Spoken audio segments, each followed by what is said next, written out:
ಮೋದಿಯವರು 4 ದಿನ ಬ್ರಿಟನ್ನು ಮತ್ತು ಮಾಲ್ಡೀವ್ಸ್ಗೆ ಹೋಗಿದ್ದಾರೆ. ಬ್ರಿಟನ್ ಜೊತೆ ಫ್ರೀ ಟ್ರೇಡ್ ಅಗ್ರಿಮೆಂಟು, ಮುಕ್ತ ವ್ಯಾಪಾರ ಒಪ್ಪಂದಕ್ಕೆ ಸಹಿ ಹಾಕ್ತಾರೆ.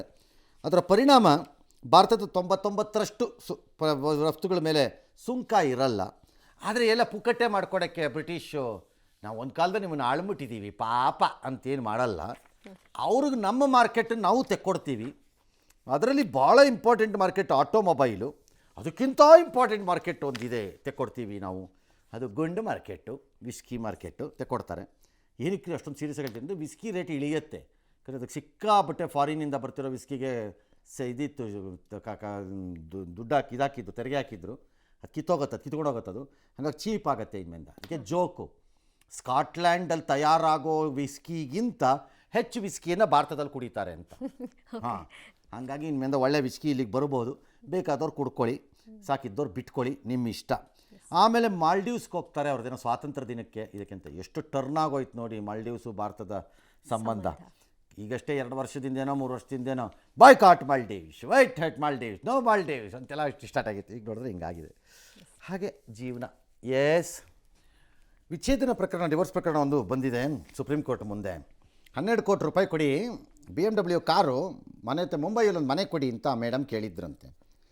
ಸುಪ್ರೀಂ ಕೋರ್ಟ್ನಲ್ಲಿ ವಿಚಾರಣೆ ಮಾಡ್ತಿದ್ದ CJ ಅಂದರೆ ಮುಖ್ಯ ನ್ಯಾಯಮೂರ್ತಿಗಳು ಇದನ್ನು ಗಮನಿಸಿ, ಅವರೊಂದು IT ಉದ್ಯೋಗಿ ಅನ್ನೋದನ್ನು ಗಮನಿಸಿ ಹೇಳಿದ್ರಂತೆ, ಮದುವೆಯಾದ 18 ತಿಂಗಳಿಗೆ ನೀವು ಐಷಾರಾಮ್ ಕಾರ್ ಕೇಳ್ತಾ ಇದ್ದೀರಿ,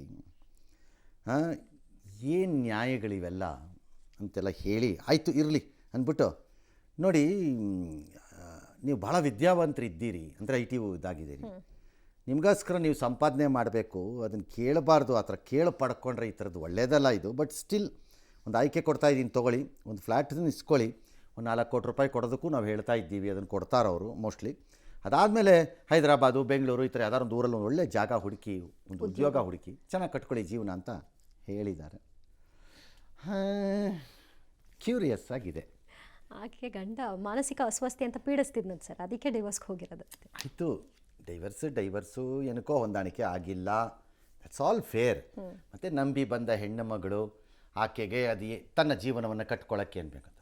ಬಟ್ ಆ ಜೀವನಾಂಶ ಎಂಬುದು ರಕ್ತ ಹೀರುವ ದುರಾಸೆಯ ಆಯುಧ ಆಗಬಾರ್ದಷ್ಟೆ. ಅದು ಅವಶ್ಯಕತೆಯ ಆಧಾರವೂ ಇರಬೇಕು ಅದರಲ್ಲಿ.